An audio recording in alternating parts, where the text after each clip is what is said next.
He's rested. He's back. And now, Bob Grant. WABC, New York.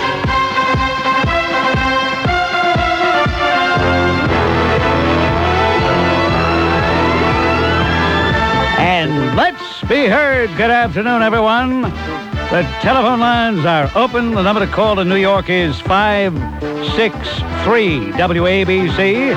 If you're calling from New Jersey, 201-489 WABC, in a program dedicated to the free and open exchange of ideas and of opinions, in the belief that as American citizens, you have a right to hear and to be heard. And what is on your mind this afternoon? All right, you don't need me to tell you it's 1993. You don't need me to tell you it is another year. And we are faced by the same problems we were faced, perhaps even more so, in the year 1992. A little later on this program, we're going to talk to a gentleman by the name of Jared Taylor. Now, you never heard that name before. I doubt that you have. But he has written a book called Paved with Good Intentions. And you know, we don't interview authors just because they're authors. Just because somebody wrote a book. If somebody has something I feel we should hear, or something we might want to talk about, or dispute, then by all means, that person should be heard.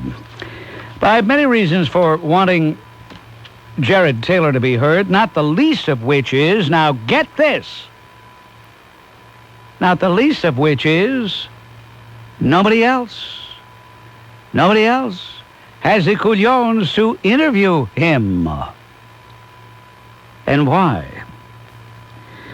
Why? Well, as William Buckley suggests, and as I have concluded myself, it seems that if ever anybody is going to write about race relations in this country, this day and age, that person had better have a very, very dark complexion. It seems as though the word has gone out in the pusillanimous publishing community and in the pusillanimous broadcasting community that you don't interview somebody who's written a book on race relations or who has something to say on race relations unless that somebody is black. And particularly unless that somebody is speaking from the liberal perspective.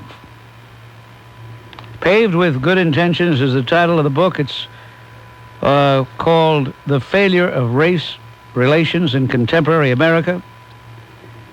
And I think that attention should be paid to what he is saying. That doesn't mean you have to agree with every single sentence that he has written. Matter of fact, you can disagree. But definitely this man should be heard. Has anything really changed? Not really. The alleged mayor of this city is more of a cagazote than ever. As a matter of fact, you know the word M.O., modus operandi, or method of operation? David Dinkins' M.O. is to try to duck every issue and not really make a definitive statement about anything, because he is a cagazote par excellence. A definite cagazote. The only time he speaks out is, for example, when he's not supposed to, on this St. Patrick's Day parade. And you know, I've said many times, I'm sick and tired of parades. I used to like them, but I've grown tired of them. They've become so politicized. And like everything else in this country, it's just a question of some kind of political statement being made or not being made. They don't have parades for the sake of parades anymore. They don't have parades to honor what the parade was intended to honor. But lo and behold, the cagazote to end all cagazotes, his putrescence, David, in lieu of a Mayor Dinkins, decided he would speak out on that. that the Hibernians no longer really should be recognized as the group who could sanction the parade, because the Hibernians don't want the double-gated crowd marching as a double-gated crowd. You want to march as people who honor the Irish tradition, who honor the tradition of St. Patrick? Fine. But why do you have to march as a unit of the double-gated? See, a lot of people don't understand that. They think, oh, gee, if you're homosexual, you can't march and pray. Yes, you can, as an individual, but not as a unit. Ah, dear, I tell you, we're sick and getting sicker. When you think of somebody like Carol Braun, let's give her just the 2 names. She doesn't need the 3 names. Carol Braun. When you see somebody like that in the United States Senate, you realize how far we've sunk. Not because she's black,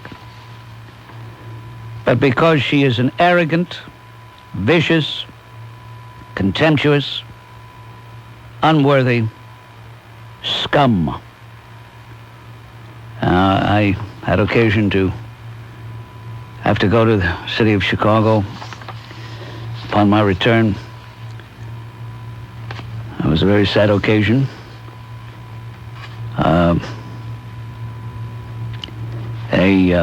A very brave and a very wonderful woman who was my older sister and who babysat with little Bobby many years ago, passed away.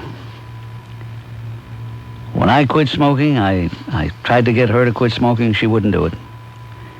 Very hard-headed. No, I'll quit someday if I want to. Don't lecture me. So I didn't lecture her, but she went on smoking, and as a result, was devastated by emphysema. And I assure you that if you don't know anything about emphysema, you don't want to. It is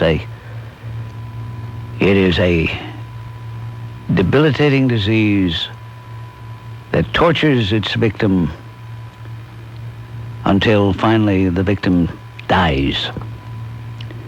So I had occasion to be there for the wake and the funeral, and had occasion to read Chicago newspapers, and I couldn't believe the contempt that this woman, Carol Moseley Braun, has for everybody. I mean, here she's... they treat her like a great historic figure, and she has only contempt for everybody. And the thing is, there are so many questions about her campaign finances, so many questions about her boyfriend on the staff. I'm not going to go into detail because it'll take too much time, but she has done so many things showing utter contempt, flouting even the perception of propriety, and getting away with it. Getting away with it. And that's what troubles me.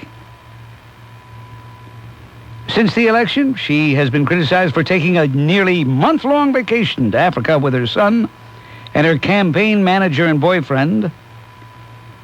Critics say she should have been assembling her staff and visiting Washington like all the other new senators. And instead of making any kind of apology, she says, I've taken care of all my responsibilities. I've attended all the orientations. My staff operation is firming itself up. She's also been criticized for not dealing effectively with anonymous allegations that her boyfriend sexually harassed 2 campaign staff members. And here's somebody who's going on the Senate Judiciary Committee to make sure that no more Clarence Thomases are confirmed. And she's covering up for her own boyfriend who's been charged by 2 campaign staff members with sexual harassment. And she says, an internal investigation by a lawyer who contributed to her campaign clears Matthews. But we don't know that. The public doesn't know that. She's also criticized even by some Democrats, can you believe it, for not dealing with issues forthrightly. And it goes on and it goes on, a lavish post-election lifestyle. She earned $50,000 a year as Cook County Recorder of Deeds, yet she returned from vacation aboard the supersonic Concorde and a private jet owned by a friend, Before she left, she bought a new Jeep and expensive clothes. She also moved into a furnished $3,300 a month penthouse apartment in an exclusive building along Michigan Avenue. She told a Tense News conference Wednesday she didn't know she was paying below market rent for the unit. But somebody made a deal somewhere, and it goes on, and it goes on, and it goes on. A double standard? You bet. You bet. So there's a lot to talk about today, tomorrow, and all the other days here in 1993. And I invite even those of you not with us right now to join in. If you want to make contact, 201-489-WABC. If you're calling from New Jersey, remember that number, 201-489-WABC. I waded through a lot of mail that had been piling up while I was gone, and someone writes a little note and says, whatever happened to Dexter Pogue? Well, Dexter Pogue is still out there straightening the telephone poles, making sure that the calls from New Jersey do get through. Now, this portion brought to you by Qantas Airlines.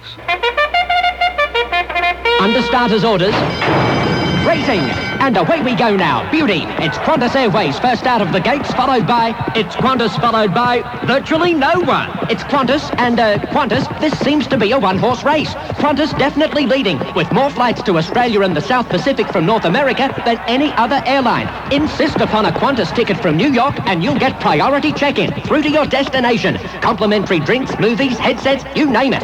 All the way, and frequent flyer miles. Qantas has partnered with the American Airlines Advantage Travel Awards program. Some restrictions apply, but with just one round trip from New York to Australia, you can earn more than 19,000 frequent flyer miles. Qantas Flying Home, a very young fleet and very fleet of foot. Why would you fly with anyone else? It's Qantas Airways first, Daylight second, Blue Sky third. The other airlines' trainers are still out looking for their horses with flashlights. Qantas, we go further.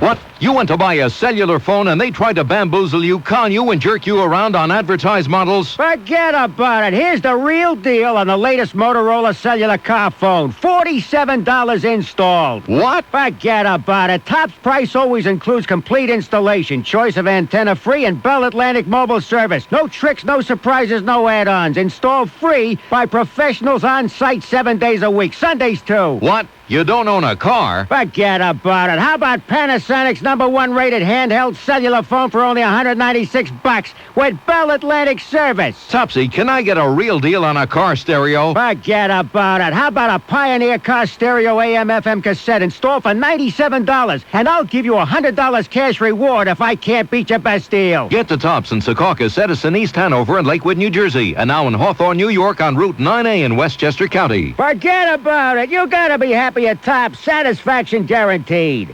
New York in winter. It's a wonderland. In fact, I wonder what I'm doing here. I mean, it's cold. How cold is it? I saw a pickpocket with his hand in his own pocket. Hey, who cares? I'm going to Florida. Got my tickets, my hotel, and my rent-a-car reservation. And this year, I'm going straight to Value Rent-A-Car, the Florida experts. Last winter, I went someplace else, asked the guy for a car, something that doesn't have snow tires. He said I wouldn't recommend a car that has snow tires. You need tires. Whew. So now it's Value, where I get great service and a roomy economy car for just $109.95 a week, with free unlimited mileage. They'll even throw in an activities book with discount coupons worth over $1,000 at Florida's top attractions. Just call your travel agent or 1-800-GO-VALUE and ask for the New York Winter Wonderland rate. Optional LDW, $9.95 a day or less, subject to availability. Other restrictions apply. Value features Ford products and other fine cars. Call your travel agent or 1-800-GO-VALUE. Ah, New York in winter. People walking down the street, looking in windows. Keep your shades down. Call Value Rent-A-Car now. Value, your Florida vacation car company. All right, let's get to our telephones. And, Carl, I've got news for you. You are our first caller of the year. Thank you. I wanted to make it so bad. Bob, welcome back. Happy New Year. And I just have a few comments. First is that I'm glad you're back at the helm. You really make my day. Thank you, Carl. You're like a part of my life now. I'm like addicted. And second, your shoes are really too big. I don't think anyone can really fill your spot. And that's all I had to say. Okay. All right. Thank you. By the way, speaking of filling in, I want to thank Jay Diamond, an extremely talented and bright gentleman, for sitting in for me. I want to thank Jay for doing a great job. Right now, let's say hello to Pat. Pat, you're on WABC. Yeah, hi, Bob. Yes. I don't know whether we got cut off or he was just celebrating a little later than usual. John, you're on WABC. Are you there, John? Hello, Bob. Yes. Hi, I want to talk about Reggie Jackson. Why do you stop? Well, you know, it amazes me that he's in the Hall of Fame. Because, well, anyway, can I be your first Howard Stern Call of the Year, though? On Please? WABC, let's say hello to Matt. Matt, hello. Hi, Bob. How are you? What's on your mind, Matt? Well, I don't know if you saw the article above the fold on yesterday's New York Times, which said that the Clintons have decided to send their daughter Chelsea to a private school located outside of Washington, D.C. I must confess, not only did I see the article, but I said, aha, see, I told you so, because I predicted. Somebody had asked me a little before Christmas time what they would do with Chelsea, whether she would go to public school or private school. I said, you can bet the ranch she'll go to private school because the Clintons, like all the other liberals, are fake, phony frauds. They want everybody else to suffer in the public school snake pit, but they won't have their children do the same. Well, let me say this to you. I can support the decision of any parent who can afford to take their child out of that snake pit, so to speak, to send that child to a private school. But my problem is with the apparent hypocrisy that you just pointed out. And if I could, I wrote a letter to Mrs. Clinton earlier today, just a brief excerpt of which I'd like to share with you. Go ahead. Okay, thank you. Dear Mrs. Clinton, I accused you and the president-elect during the campaign of both being incredible hypocrites, and I stand by that accusation. For while I share your commitment to public education in principle, until the day comes when public education does indeed fulfill its promise, I will persist in asking, if the Chelsea Clintons of this world do not deserve to be martyred in the name of symbolism or their parents' principles, why do so many other children? Why do any children? While you and your husband hold summits financed by my dime, while you engage in meaningful dialogues and try to figure out how to dig us all out of the educational morass in which we find ourselves, I'd like to just take a private school voucher, as Mr. Bush proposed, and go on my merry way now, thank you very much. Because my child doesn't have the time to wait for someone to invent a better and safer public school system. Uh-huh. Unfortunately for her, though, my child is not Chelsea Clinton, which means that unlike Chelsea Clinton, my child may have to wait. Excellent. Thank you very much. That was excellent. Abdullah, you're on WABC. Hello. Yes, I want to talk about why we had a problem with race relations. The reason we have a problem with race relations was because of your ancestors. Why couldn't your ancestors stay in Europe, in their own country where they belong? Instead, your European ancestors came over here, committed genocide against the Native Americans, then y'all tried to enslave them, but then y'all enslaved them, then y'all killed them all. Then why you came to Africa, huh? On WABC, we've just had the studio ventilated a little bit with a flapping big mouth. Right now, Vince is on WABC. Hello, Vince. Hello, Bob. How are you? What's on your mind, Vince? Bob, I live in the state of Connecticut, usually a great state. But last year, we were devastated by getting hit with a tax called the income tax. It seems our governor extremely went right to 4.5% income tax. Now, I read in the paper the other day that President Clinton-elect has endorsed taxing our benefits that are paid for us. I don't know if this is true, and from the article I read in the paper, it's a slam dunk. Well, it is true. They're definitely setting us up for it. I mean, it hasn't taken effect yet. It's got to go through all the legislative machinery and... Well, by the way I read it, it sounded as a slam dunk. Yeah. And if that is the case, I mean, I thought we weren't going to get taxed on the middle class, but you're talking about a major tax increase. Well, what did you expect from a Democrat? What did you expect? Well, hey, I didn't vote for the guy, and the only reason I'm bringing this to anybody's attention is because this received a small article in the Connecticut paper. And how do you get this out to the people of this country to tell these people that, hey, how much are we going to continue to pay in taxes to afford the kind of government that we have? This is unbelievable. On WABC, we're forging ahead with Tom checking in. Hello, Tom. Let's start the new year off on the right foot. Don't ask Bob, how are you? Enough of that stuff. He just came back from vacation. He's in top shape, so I don't want to hear this anymore for the rest of the year. And a week or so ago, guess what I saw on the front cover of Time magazine? The Man of the Year. You saw it. Yes. What did he do last year anyway? I'm just curious to make a Man of the Year. Well, he became the 42nd president of the United States. I suppose that's an achievement, no matter how he did it, no matter how much the media helped him, no matter how deceitful the campaign, he won. I suppose that's the reason. But he won't do anything until January 20th, right? But don't forget, Stalin has been on the cover. Adolf Hitler's been on the cover. For Man of the Year, yeah. A lot of people have been on the cover as Man of the Year. Yeah, well, anyway, January 20th, you can see the Haitians coming in by the thousands. You know, they're going to come up here. Hey, what do you know? My buddy's in. So we'll take Happy New Year. On WABC, it's Rich checking in from Wyckoff, New Jersey. Yes, Rich. Hi, Bob. Bob, I thought it important that I call back in this time slot. I had spoke yesterday to Jay, and he told me to get my facts straight, and he hung up on me.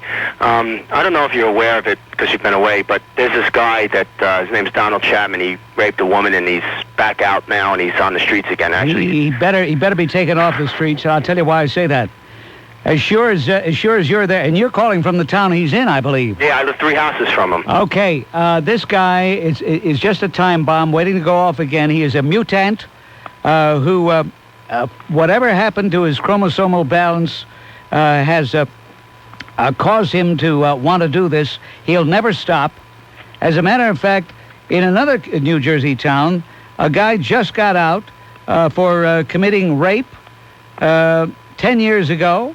And murder, and bingo, he did the same thing the other day. Well, I mean, it says it right in the paper. He says he told his doctors before his release from prison that he considered himself a failed rapist because his victims were alive, and he said he would not fail in the future.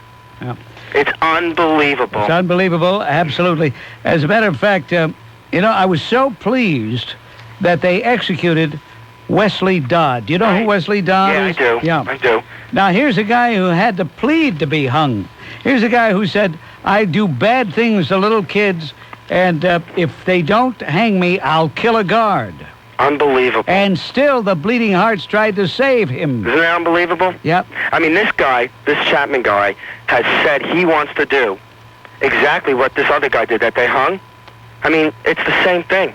I'm not saying they should hang this guy, but put him back in jail. No, they should hang. No, they should execute this. Of course, New Jersey doesn't have the coulions to execute anybody. They have the death penalty, but they don't. That's just a bunch of garbage. Yeah. All right, Bob. Thanks for the time. Thanks for the call, ladies and gentlemen. I'm sure you're aware of the absurd TV Guide report, written by an amateurish, alleged writer by the name of Mary Murphy, who wrote a story saying she had a source from the Clinton campaign, a source on the highest authority, who said, I have it on the highest authority that former President Ronald Reagan voted on November 3rd for Slick Willie Clinton. Well, we have the former president on the line, our newsbreaker line extending clear across the country. We feel fortunate that we were able to reach the former president in Los Angeles. And first of all, Mr. President, I want to congratulate you on the receiving of the Medal of Honor. You're going to be receiving a special award from still the President George Bush. Congratulations, sir. Well, I don't feel worthy of it because I don't know that I've done anything special as an American. I'm just one man who happened to be born at the right place and called to serve at the right time. But I was also rather surprised to see that spurious story in the, I think it was the TV Guide, and I want to thank you for bringing it to the attention of people that I in no way endorsed what Mary Murphy wrote. Mr. President, how in the world does a story like this get out? Do you have any idea? Well, I don't know how it got out, but I know people in the press sometimes tend to be imaginative, but I can tell you the events of that morning. I awoke rather early, and I approached the voting booth, and Nancy was with me. Oh, you mean on November 3rd? That is correct. And I remember outside saying that the voting begins in 5 minutes.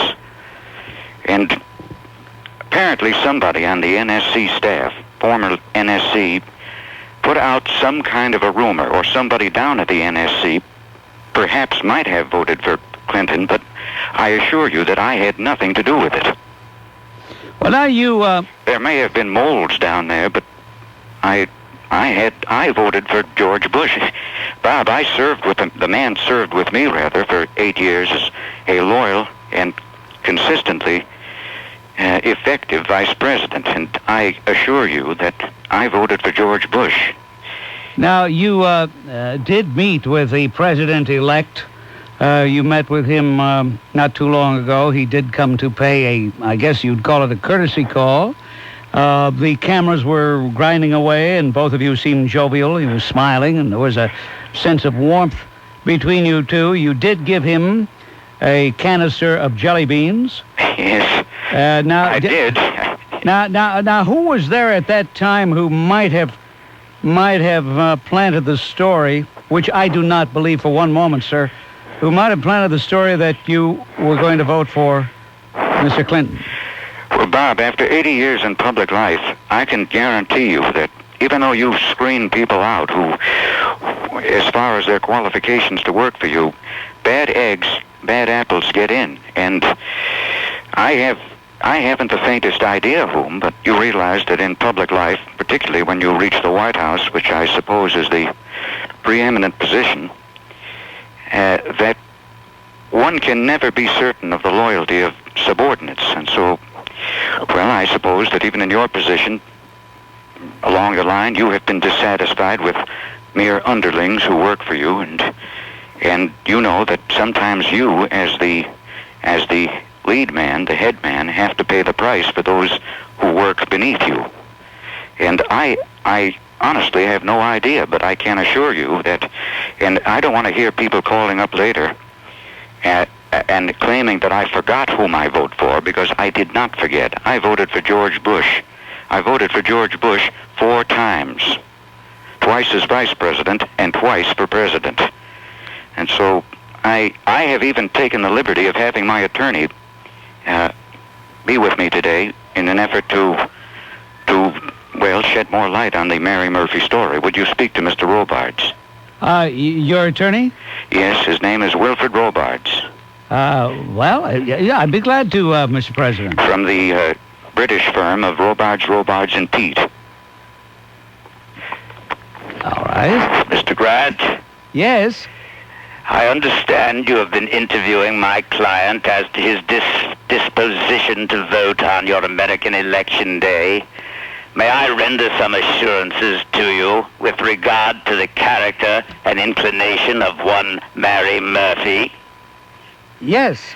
When Miss Murphy left journalism school and obtained her first job for the TV Guide, she lied then. When Miss Murphy wrote this story about my client, your former president, she was lying. In fact, it is true that she was then, is now, and always will be a chronic and habitual liar.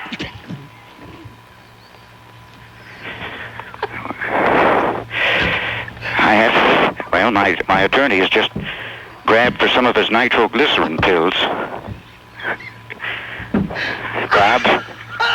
Oh, Bob. Bob? Oh, my heavens.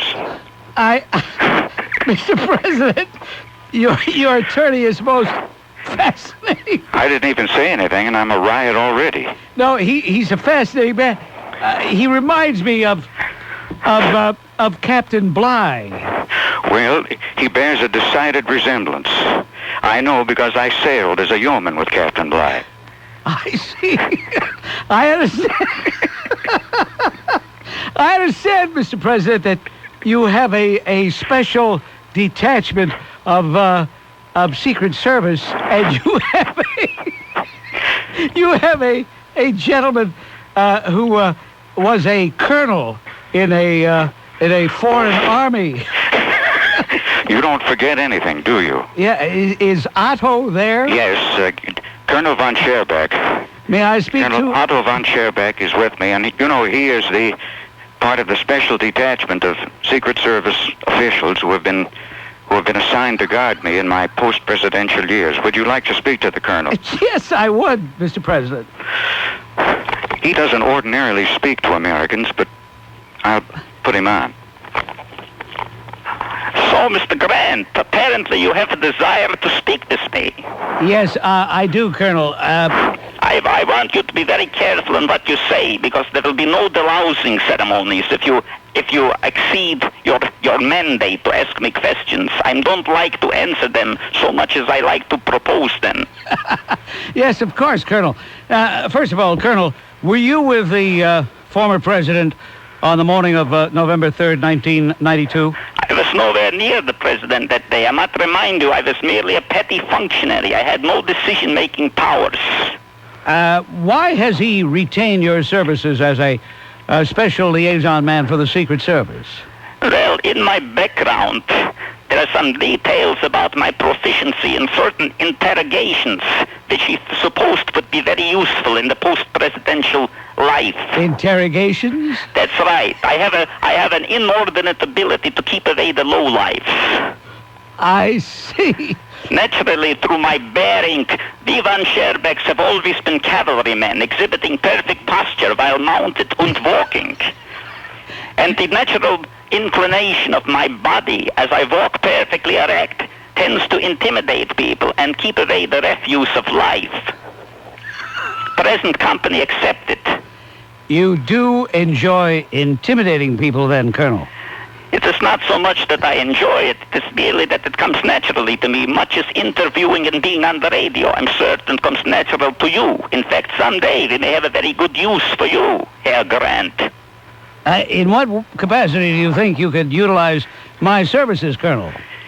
I utilize your services as an expert communicator to put whatever message across that crosses my own mind.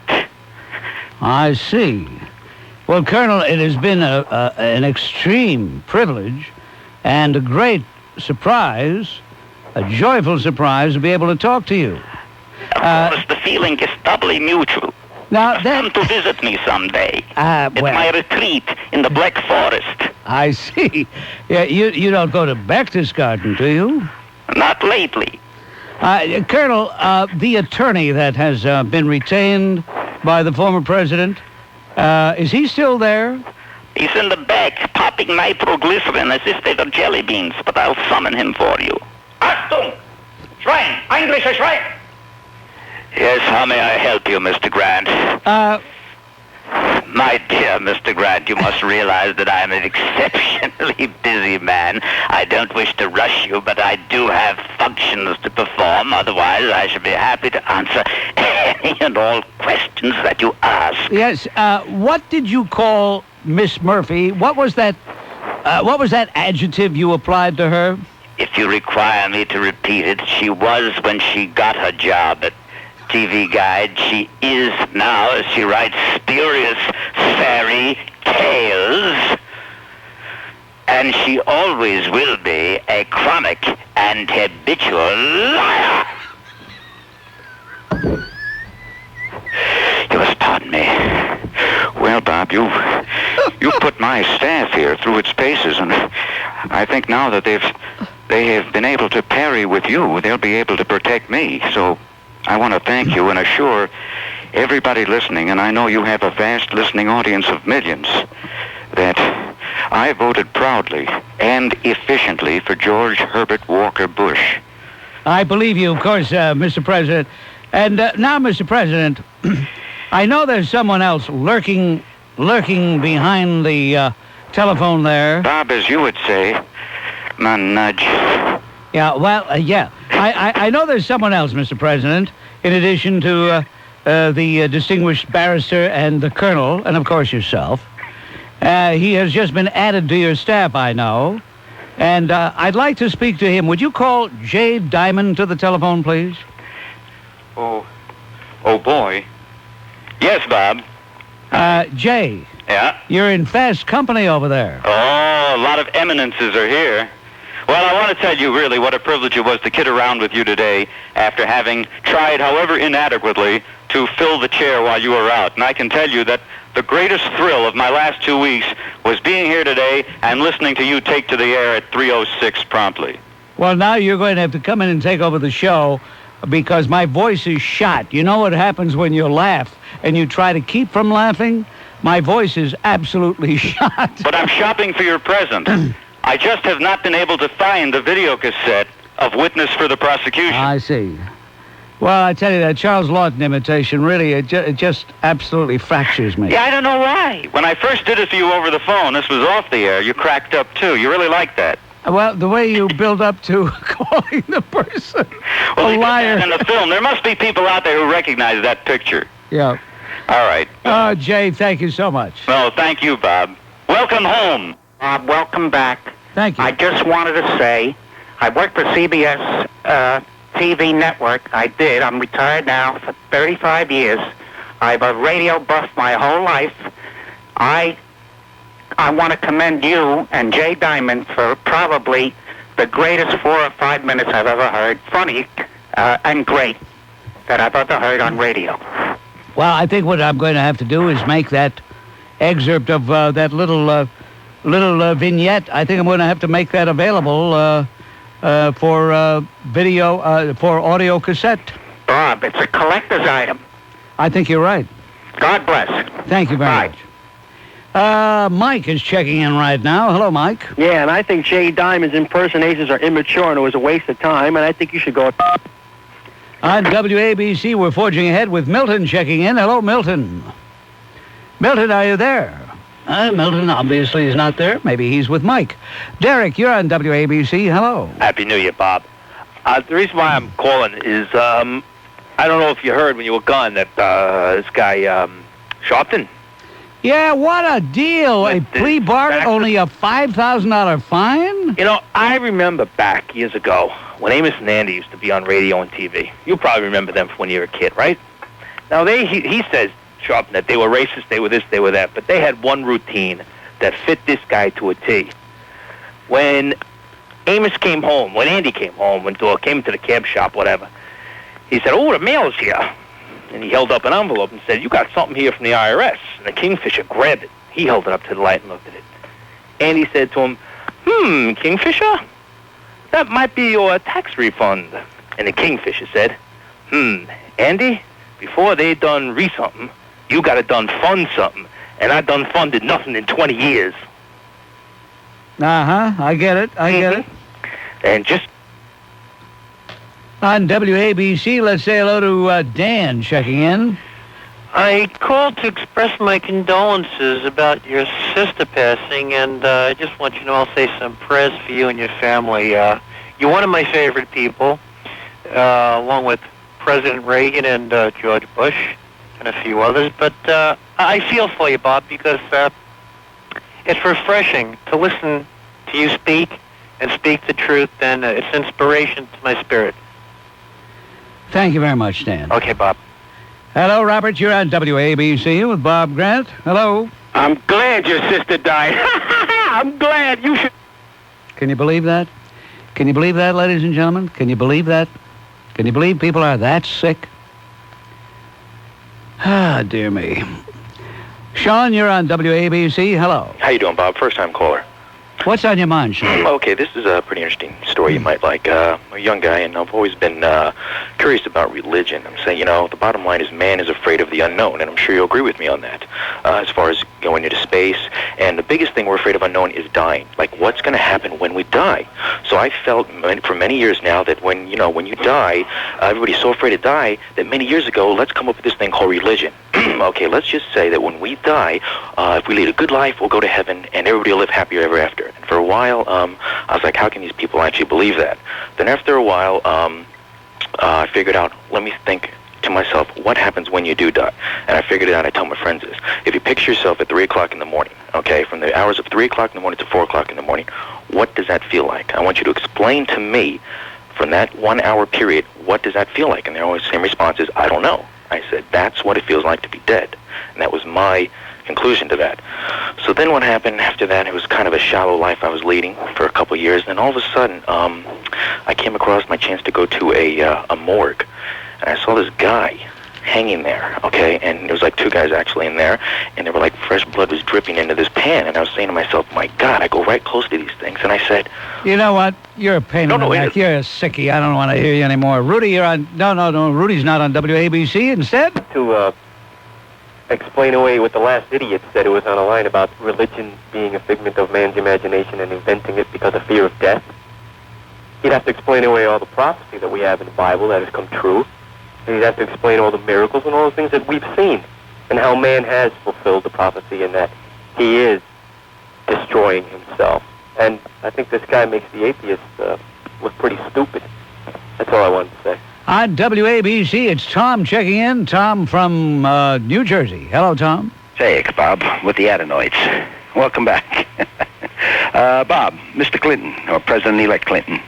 I don't know if you're aware of it, but he had that mini vacation, I believe it was in South Carolina, when he invited... Yeah, Hilton Head. Yeah, he invited the press down. You know what the stipulation was for the invitation? And you keep your mouth shut, what we talk about here. I thought this was, he landed a free. What do you have to say about that? On WABC, ladies and gentlemen, we have just concluded round number 1 of our 4-hour travail. On WABC, let's say hello to Peter. Hello, Peter. You're on WABC. Jay, how you doing? Good. Yeah, I'm watching the confirmation hearings actually right now on C-SPAN for Zoe Baird. And I wanted to get your reaction and actually comment myself on something that I heard Joe Biden say to her about 10 minutes ago. And she agreed with him and thought it was a good idea. Joseph Biden has a plan to make what he calls gender-based crimes into a federal civil rights violation. I mean, whatever gender-based crimes are, but basically, I guess what that means is all rapes will now be a federal offense, and women, in addition to, or men, whoever's being raped, in addition to the remedies afforded through state laws, will now be flooding the federal courts with civil rights suits based on a gender-based crime. I mean, it seems like that's a bunch of nonsense. Well, I don't understand how you could make rape a federal crime, and as much as murder isn't a federal crime, and the states have sovereignty. It's a federal. See, what Biden tried to say is that if somebody rapes a woman, he's violating that woman's constitutional rights and is entitled to file a federal action against that woman in federal court. It's too esoteric for me. I don't have a degree in law, and I don't know the ramifications of the law, but I can tell you this, Peter, that if Joe Biden said that, he probably plagiarized it, and he should be informed that there are tort laws with regard to plagiarism. Well, I know there's already tort laws in regard to... Well, he's a known plagiarist. Oh, I know what you're talking about. But a comment I'd like to make, and it's something that the liberals continue to make a mistake on, is the Constitution. It is impossible for one private citizen to violate another private citizen's constitutional rights. The Constitution was written to protect the people from government, and the Constitution limits the government's behavior, not the people's behavior. If one person rapes another person, they're not violating their constitutional rights.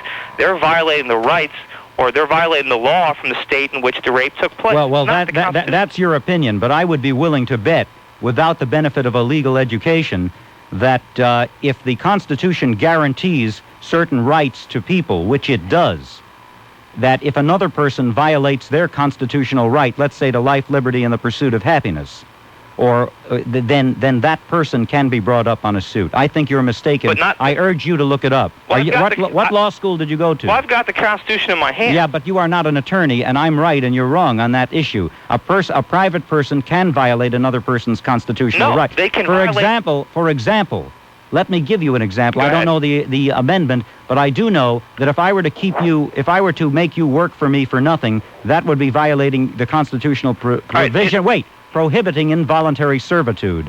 And if you disagree with me, I welcome a call from any attorney who is more skillful in this regard than I am. But on that score, I know I said the right thing. See, the bad thing about talk radio as a format is this. People call up, and this is what I've learned about this format.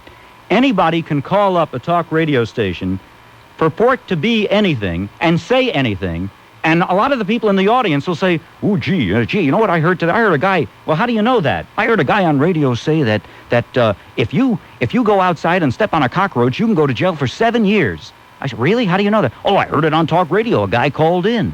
"Oh, well, then it must be true." The fact of the matter is, Anybody can call a stupid a splendid talk radio station, and say anything. Your job listening to it is to be discerning enough to separate the wheat from the chaff, to separate truth from BS. Let's say hello on WABC to Al. Hello, Al. This is Jay Diamond. Hi, Jay. The stupid show's in the morning shift. Let's keep that Please, straight. nobody is going to insult another shift on this when I'm on the air. You know that. I've said it 1,000 times. I forgot. I'm sorry. You know, the reason that they like Zoe Beer so much is she's a friend of Fernandez. What everybody seems not to understand here is what she was really trying to do is give her kids a bilingual, multicultural education early on. I guarantee you that's the case. And if she had a little bit more protective melanin, excuse me, Barbara Jordan, maybe she would already be confirmed. Well, Barbara Jordan is forefront against the confirmation of Zoe Bird, so I don't know why you're seeking to deride her. Perhaps. But no, by the way, a little bit too Caucasian. You're wrong. Well, conversely, I think Zoe Baird may survive because she is female. But I guarantee you... But if she's African, she would probably get it right I away. guarantee you that if the nominee were a male who looked like Franklin Roosevelt, or better yet, if he were this cloned image of George Bush, then he would have been dead in the water the first day this came out. I work in the brokerage area, and I watch the news all day, Jay. There's something interesting. Laura Tyson is the head of the... Find that we all look the same. But we could improve.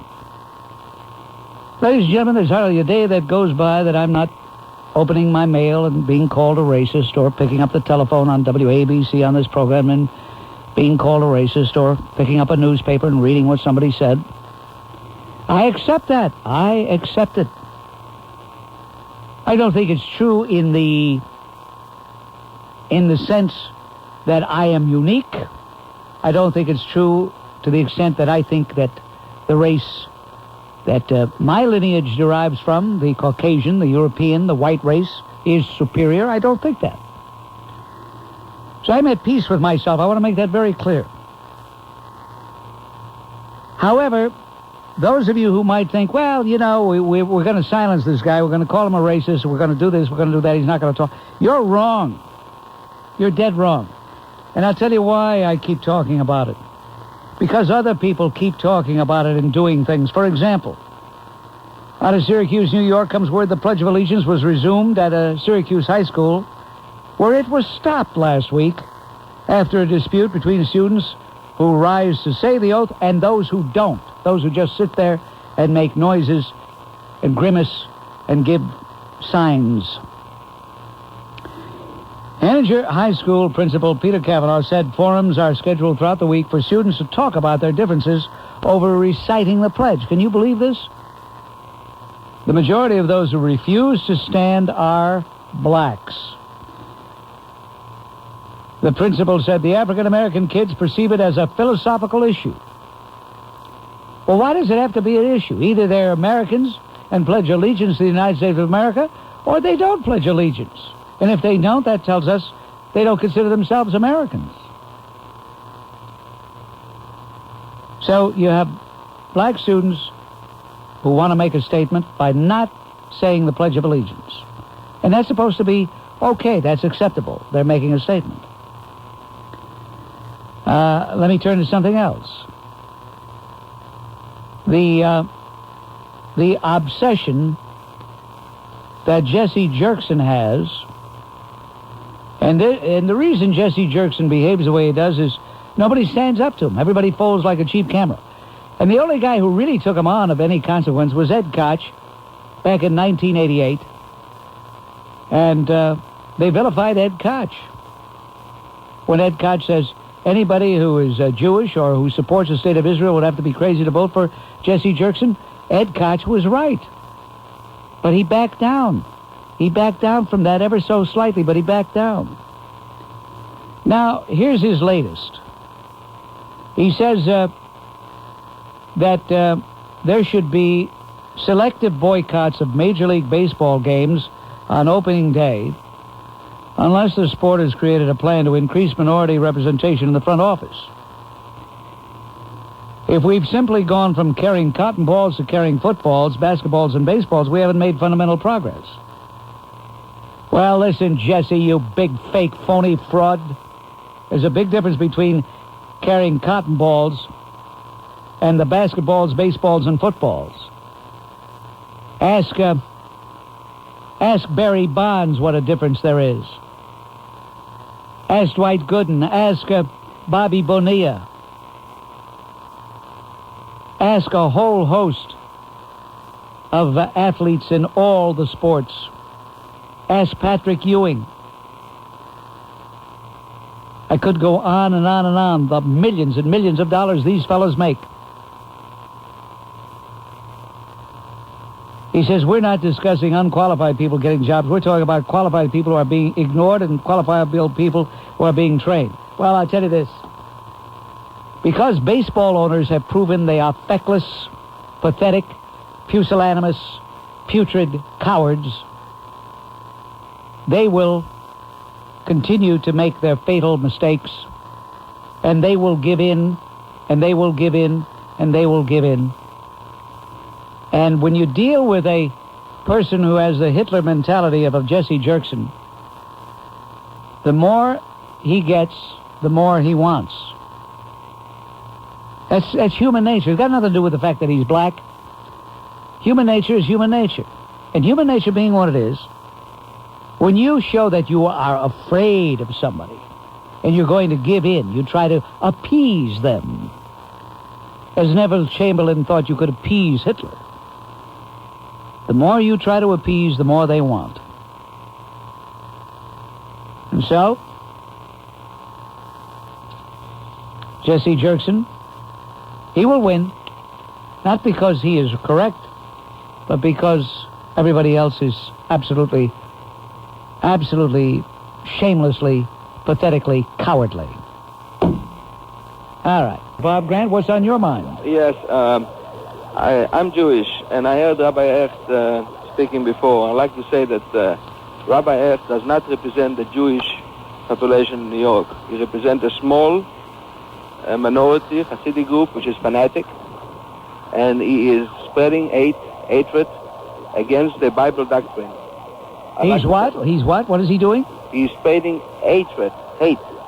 He's talking against... Now, why? How do you figure he's spreading hate because he speaks out against what the mayor is doing? How does that make him... Well, he is against the homosexual marching, where King David, the king of Israel, was a homosexual, where the Bible talks about living your neighbor... Well, no, he isn't against homosexuals marching. He takes the same position many of us do, who believe that the Hibernians have a right to their parade. If a homosexual wants to march, a homosexual can march. What they want to do is to keep them from marching as a unit. Well, the Hibernian, if they are a religious organization... Where are you from, by the way, Chaim? I'm Jewish. No, I didn't ask you what you were. Yeah. You already told me what you were. Are you referring to my accent? Yes, of course. Is my view is less important because I have an accent? I just want to know where you're from. Or you're going to find fault in my opinion, because I'm from another place. Because I wasn't born in the United States. Oh, really? Where were you from? Well, what was your name before you were Grant? Where are you from, Chaim?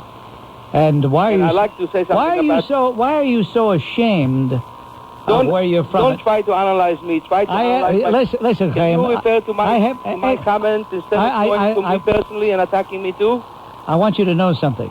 And I was when you interrupted me, I was talking about the Iberian. 25% of the buildings. Now you want to come out that King David was double gated.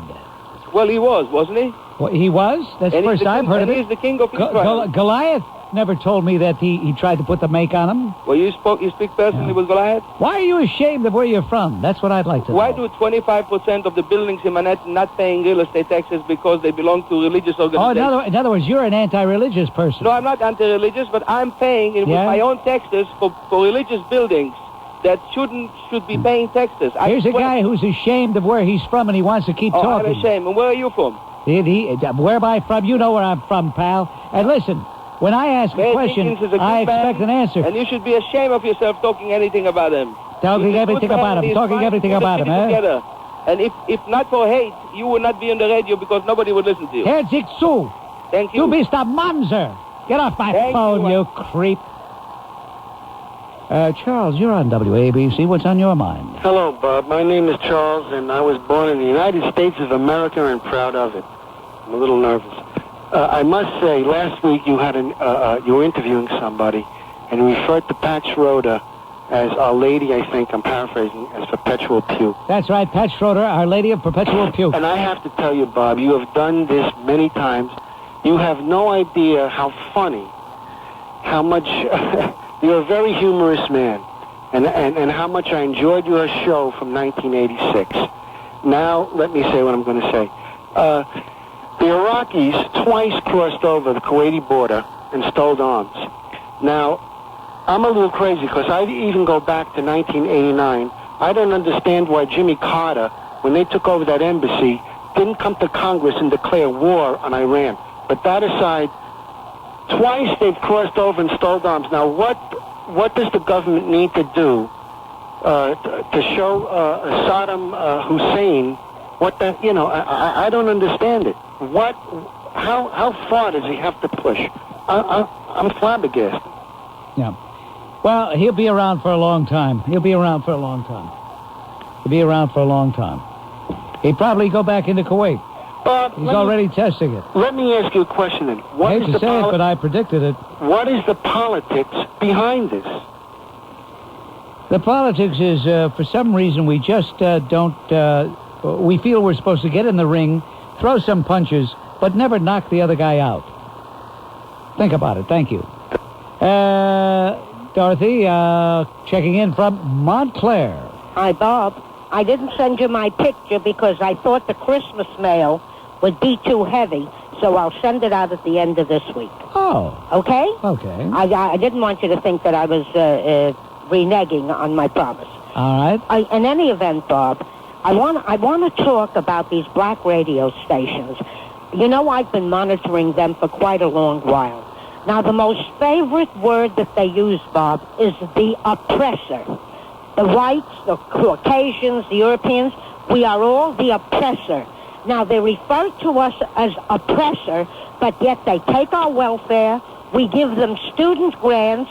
We've made millionaires out of many of them, and still they call us the oppressor. Now, Bob, just let me show you how the hosts on these black radio stations respond.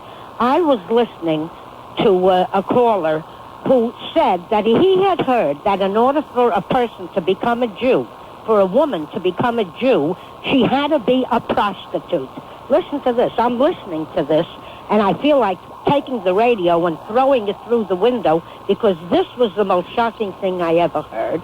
And the host, who is someone whose name is Camille Yarborough, who calls everybody brother man, she said that she would answer that. Well, it so happened she never got to answer that, but this is the way the hosts respond. Instead of telling this man, this is shocking, where did you hear it? I never heard of anything, it's unforgivable. This was the response. Now, Bob, I think that we have to once and for all get these black radio stations that do nothing but lambast us. Okay, we have to get back at them, we have to protest, we have to march, and we have to do just what we're doing now, Bob. Well, without a doubt. You see, all too often the non-black community that's involved in something like this folds like cheap cameras. I know. And human nature, again, I say, human nature being what it is, they figure, well, we've got them on the run, they're scared, we've intimidated them. Dorothy, I use you, whether you know it or not, as a classic example of what makes WLIB so virulent and so disgusting. I recall many years ago. I know what you're going to say. Go ahead. I was driving home, and there was call after call after call, which was directed against Jews. Mm-hmm. I think it was an issue involving Kahana, by the way, who at that time was denounced by many Jews, but call after call after call saying the most anti-Semitic things, flagrantly, nakedly. Then you called, the lone white voice, and you took exception, and you made a defense, and you made a statement, and I believe the host's name was Mark Riley. Yes. He just said, okay, thank you, Dorothy, and that was the end of that. But right after you came a black individual, a man, who said, "Hey, Mark, you know that Dorothy from Montclair that was just on?" He said, "Yeah." He says, "Don't pay no attention to her. She's just another Jew." And Mark Riley just shrugged and continued the show. Now, that caller used the word Jew not as a noun, but as an adjective. Do you remember that? Of course, and I also recall that you have mentioned it several times because you apparently were as shocked as I was by their response, by their attitude. I will say one thing, Bob, about Mark Riley. Only Mark Riley I have seen a little change in. When people call in and they lie about Israel, or they say Israel got $10 billion, he corrected them. And he said Israel didn't get any money. She only wanted a co-signing or a guarantee. Only Mark Riley is making a little change. But Gary Bird and this Camille and this other station, there's one character, Bob Law. Bob, these are our enemies. They want nothing more than to start a race war in this country. And half the time, I wish there would be a race war because I think it's the only way we're going to shut them up. Well, I can't go along with that last statement, Dorothy. I certainly don't agree with that. But, you know, this talk about oppressor, and I know what you mean. I've heard the same garbage over and over again.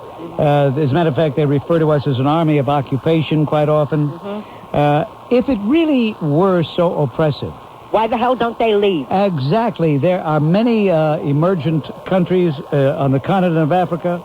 There are many countries in the Caribbean, Central America, South America, that are predominantly or exclusively black. So if it's so bad, if it's so terrible, why don't they leave? Well, of course, the answer is they know this is the best possible place, and they're taking advantage of it.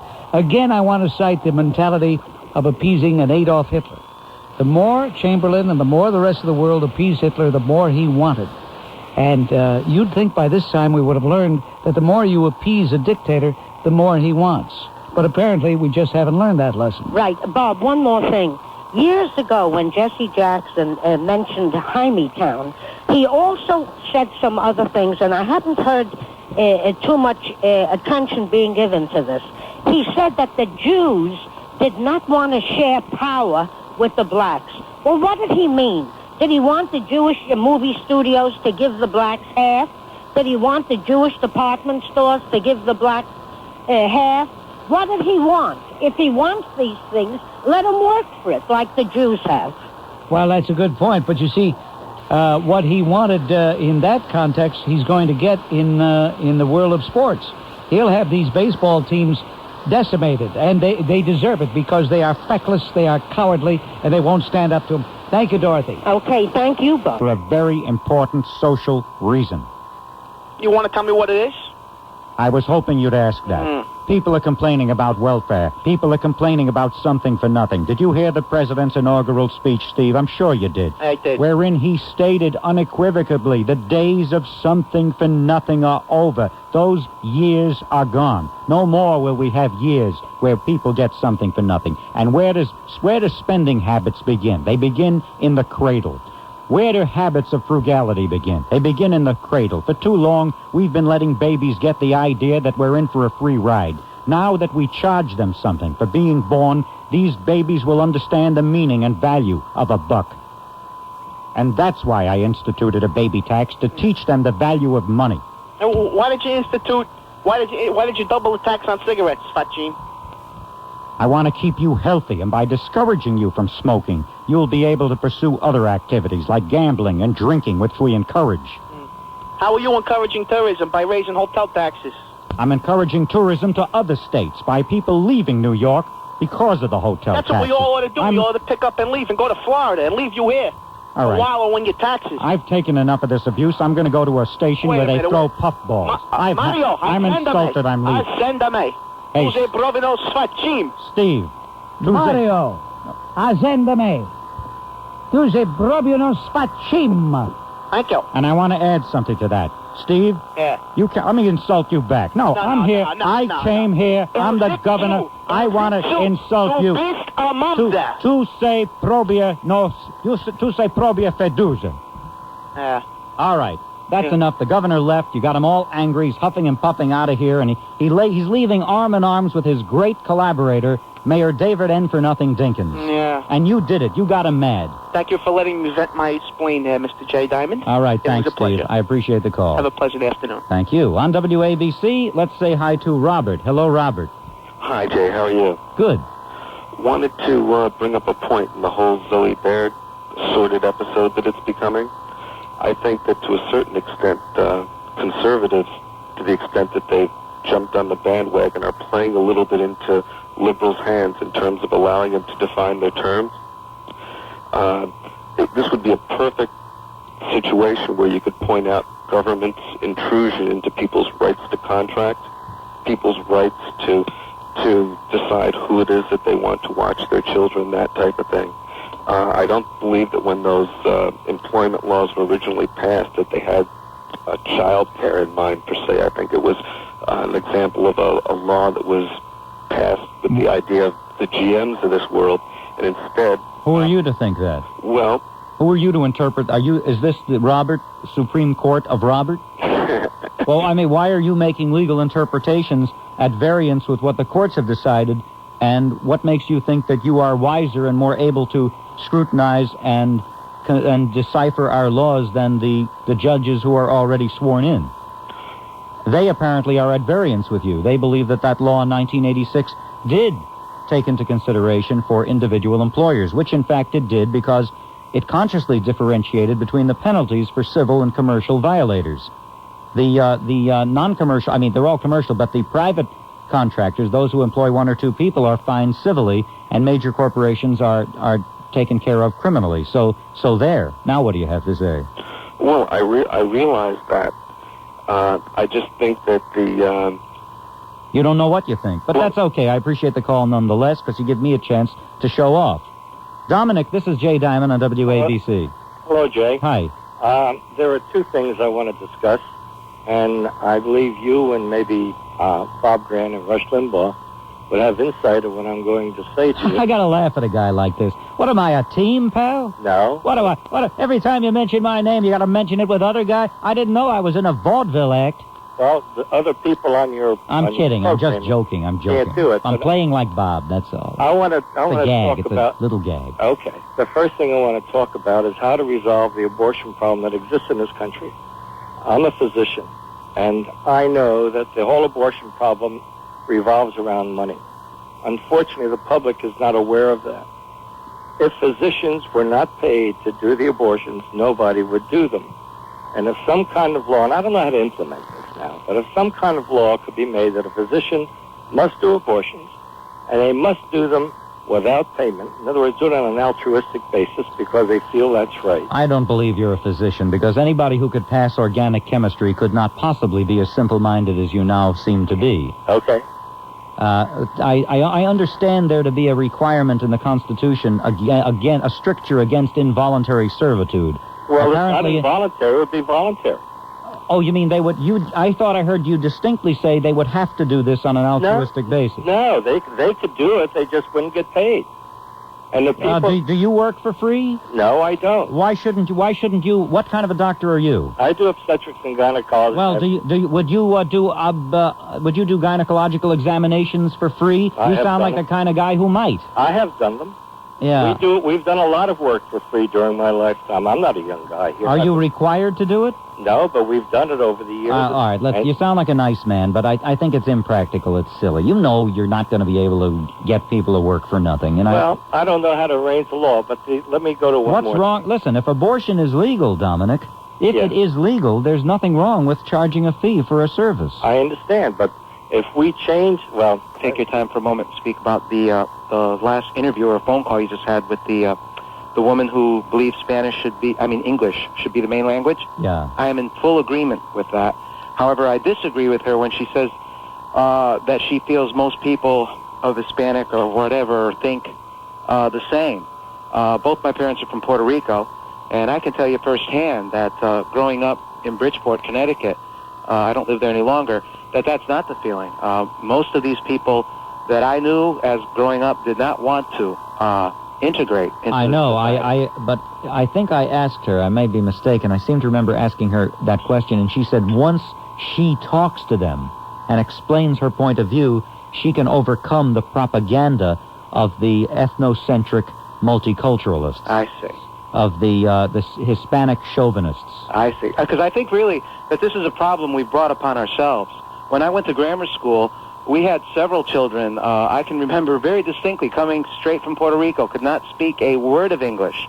And because we did not have bilingual education per se, within 2 to 3 months, these children were functioning and speaking in English and learning English fluently because they had no choice. It was either that or they weren't going to make it. Yes, but in today's miasma, in today's ether, that is perceived as dissing the Hispanic ethnicity of these students. I know. Requiring them, or even expressing a preference that perhaps they learn English, is somehow seen as an insult to their noble Hispanic ancestry, which in fact it isn't, but we must esteem every child so that he will become a Crip or a Blood. Or he doesn't, or you don't esteem them and they become a Crip or a Blood.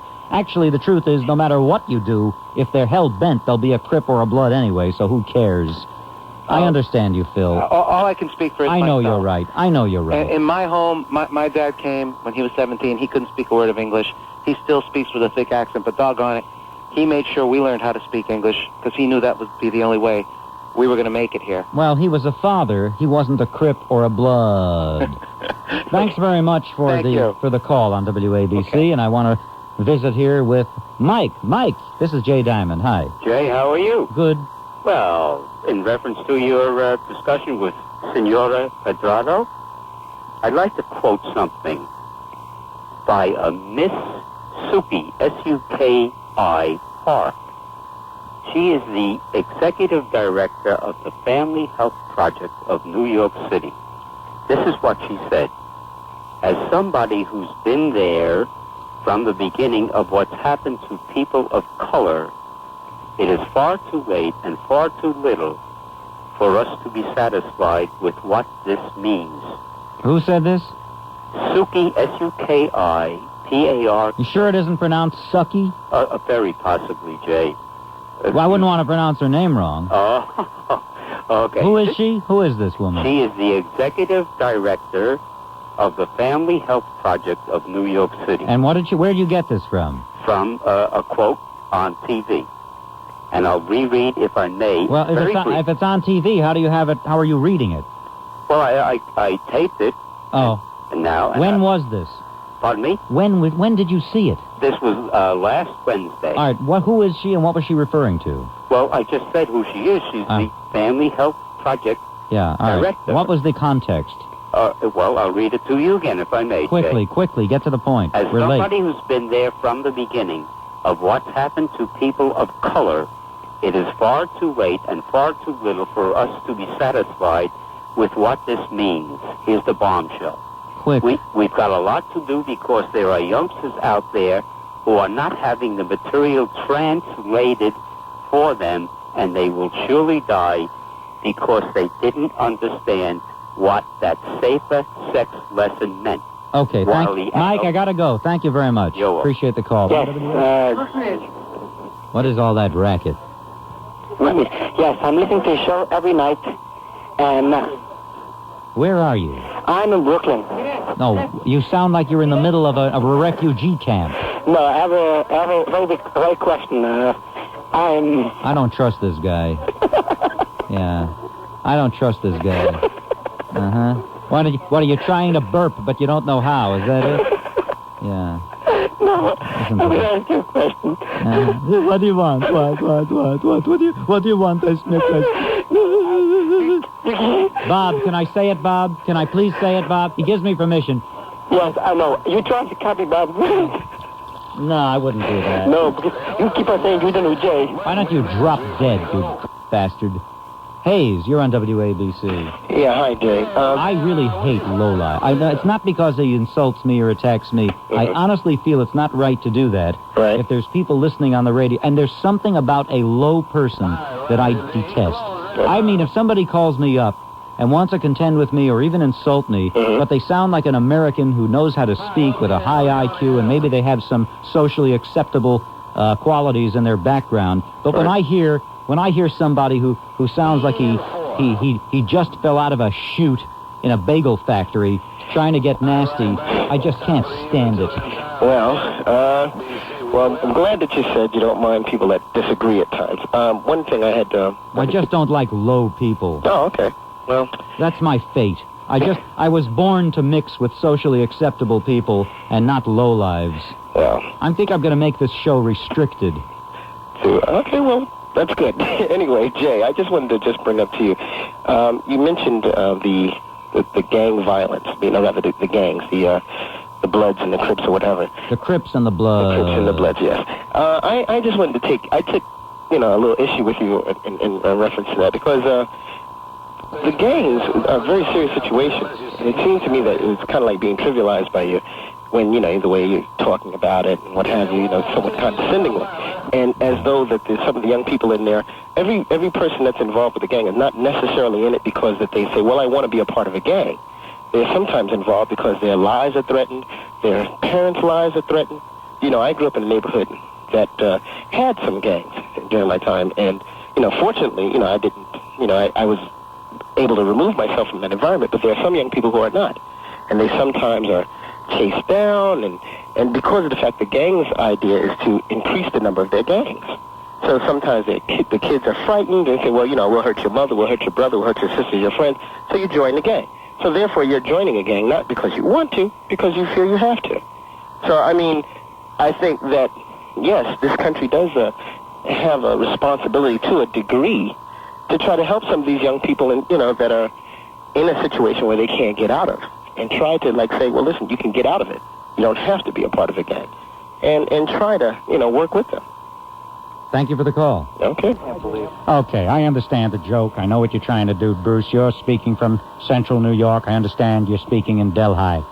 And it reminds me, I'm happy that you're speaking in Delhi, because when I came back from New Delhi on a pilgrimage to study with the Indian Grand Masters, I came back with meditation techniques that have helped me to attain the level of tranquility that I now have. You remember last year, I had a problem determining whether or not I wanted to run for president. If only I could have made a state budget that would have come in on time. If only the legislature, the Assembly, and the Senate would have cooperated and voted in my budget, I could have been president today. But I digress. And in the immortal words of Dr. Corey, could you repeat the question? Yes, the question that I had, and by the way, Governor, we would love to see you run. The question that I have is that how do you feel about homophobia? People have been... All right, you're making a play on words. The fact is, there is homophobia. You're making a little joke. I understand the need for levity, the need for humor, but I want you to bear something in mind. Gays have been excluded from the military for the past 50 years, but not only for the past 50 years have they been excluded from the military. We are excluding gays on a systematic basis from our police force. So what we need more gay cops to combat the very real disease, the critically urgent disease of homophobia. You can make jokes, and I don't blame you. Comedy, satire has its place in the community, certainly. No one will argue with you about that. Fact is, though, we need gay cops. We need gay cops the same way the Army needs gay soldiers. In fact, we need gay everything. Right today, if you've looked at your New York Times today, almost every story in the national, metro, and international arena has to do with gays. And you would correctly get the idea, Bruce, that gays and homosexuality is the most important issue facing the world today. Why, I'm surprised we have any time left over at the end of our day to contemplate other issues, because everything is gays. Gays dormitories in state colleges. The state assembly, the state legislature now, in the Senate, we're debating a bill for a statewide gay rights law. We already have a New York City gay rights law. We have a gay pride parade. We have the St. Patrick's Day parade. And we're going to make that into a gay parade. So it's true that in 1993, we've become a homosexual world. All that matters is to take care of the needs of the 98% of people on Earth who are homosexual.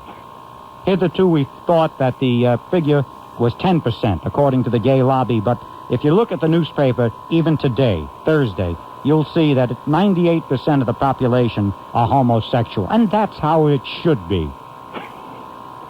Heterosexuals have had hegemony for too long over the events of the world. Now the real players are the gays. Well, we need more gays on the cops. That's why I'm instituting a statewide program for the hiring of gay police. We need handicapped gay cops, deaf gay cops. We have to save money on jails as well, and Mayor Dinkins has a program that we discussed earlier today on how to save money on jails. Mr. Mayor, can I defer to you? I appreciate that, Governor Cuomo. It truly shows how society functions more smoothly when we have a Democrat in City Hall and a Democrat in the State House in Albany. You're referring to my new executive order number 696969, whereby we are going to eliminate jails, build no more jails, and close and turn those jails that we already have now into homeless shelters for the homeless in order to combat the perils of homelessness. Because it is only in combating homelessness that we can improve society.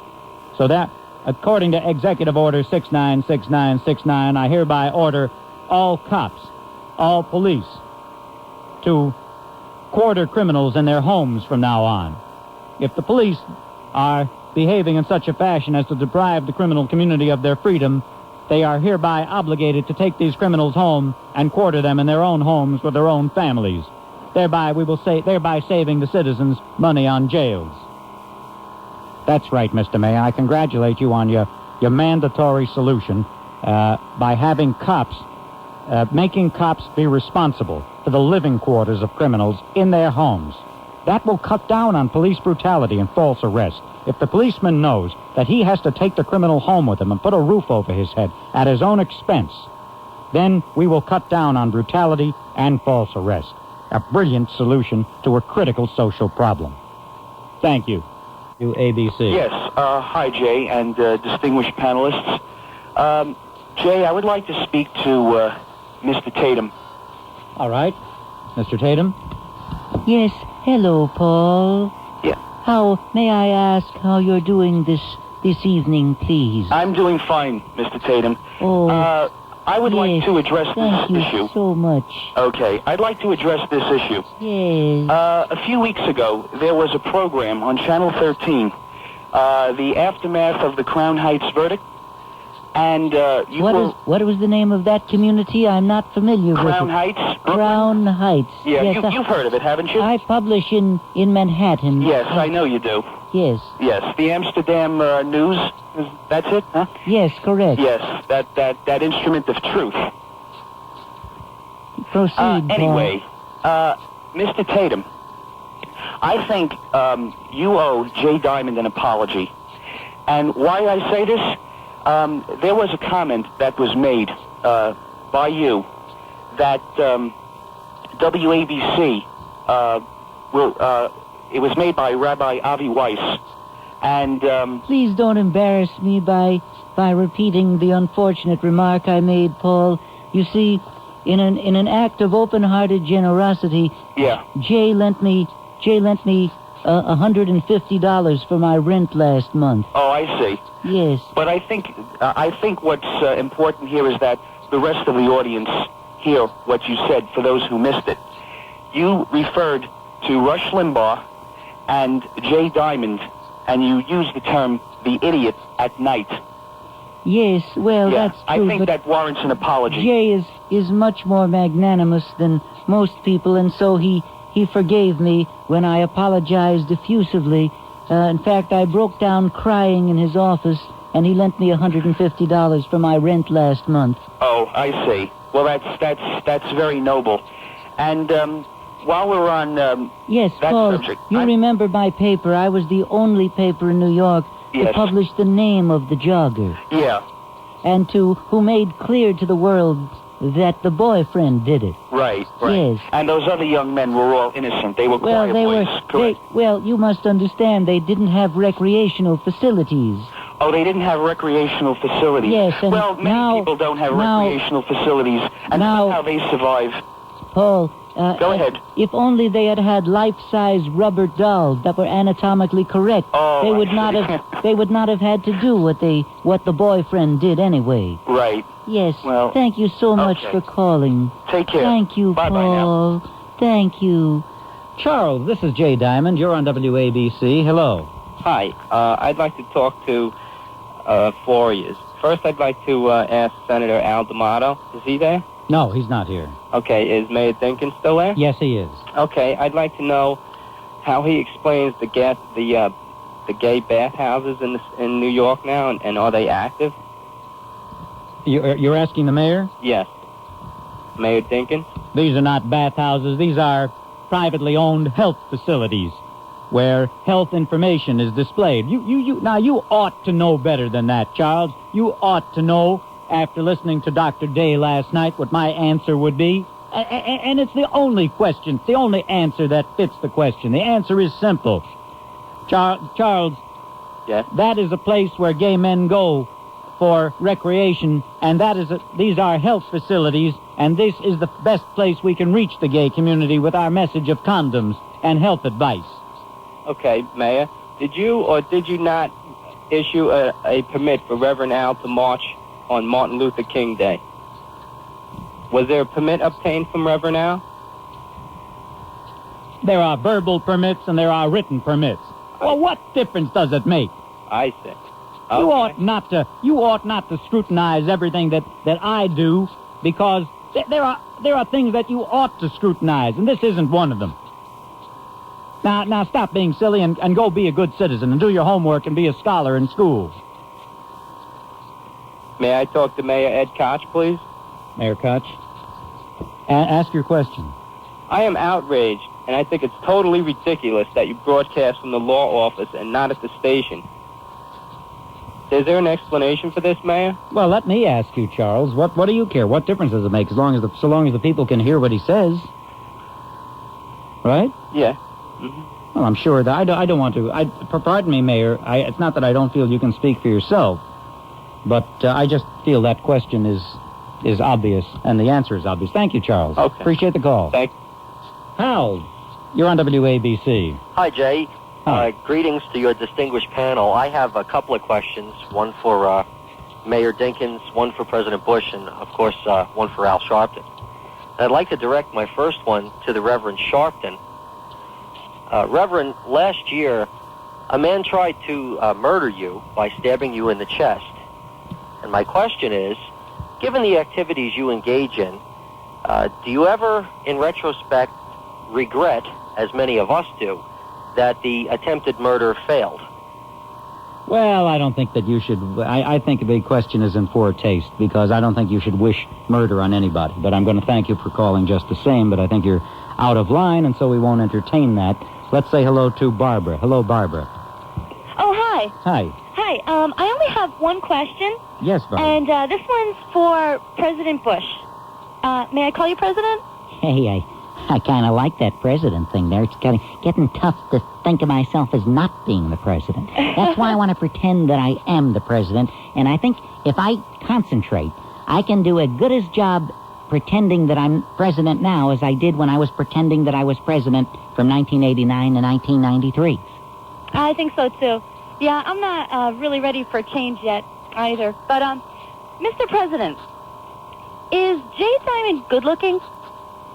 I'm sitting right next to him, and I want to tell you he has classic features. A nose you could cut paper with, a strong jaw, real strong. I've seen the strongest. I've been in the service. And strong jaw there, and great profile, great brow, chiseled features. I'd say one of the best-looking radio men. In fact, being on the radio does the guy an injustice. Yeah? You ought to be where people can see him. Oh, yeah. Well, you know what they say about radio personalities. By the way, now that I've described him, why don't you describe yourself? What do you look like? Dull and geeky. Actually, my husband just wanted to know. Well, thank you. That's all I wanted to ask. All right, thank you, Barbara. Okay. Thank you for the opportunity for the president to describe my appearance. Sure. Thank you very I love much. your radio station. All right, Okay. thank you. Bye.